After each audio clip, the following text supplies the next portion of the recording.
Today I would like to introduce you to my favorite English mistake that people make here in Croatia. I call it the "please do not call me Mr. Paul" syndrome. In Croatian we have the phrase gospodin. Gospodin Paul, gospodin Brian, gospodin Marko.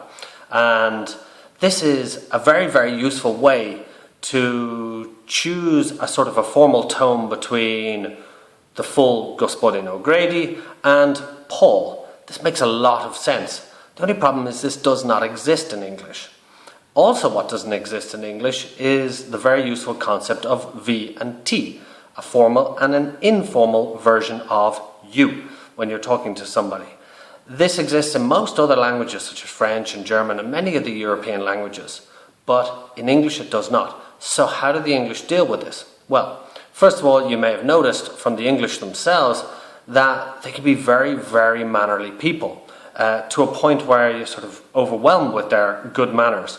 And I think that's part to do with not having a formal language, so you have to show with your body language, with your tone, and with the words you use that you are really showing respect to the person that you are talking with. Now, when we come back to titles, Mr. Paul doesn't work. Call centres all over Croatia, if I choose to speak with them in English, seem to have this all the time. Mr. Paul this, Mr. Paul that. Now, when you use a title in English, whether it's Mr., Mrs., Ms. or Miss, then you must use the family name. Now, you can either say Ms. O'Brien or Ms. Mary O'Brien. Both are okay.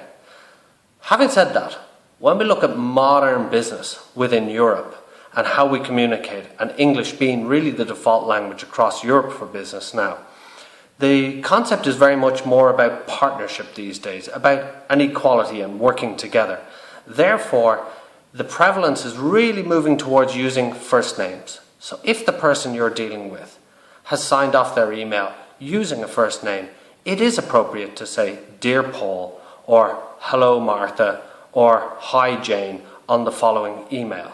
You have to judge it a little bit off the tone, but that's the point. You need to practice and have the experience of doing that. So, the one thing I would say as a very little starter step is please do not call me Mr. Paul. Everything else, you'll do great. Keep practicing your English, keep enjoying your English, and have a very nice day today.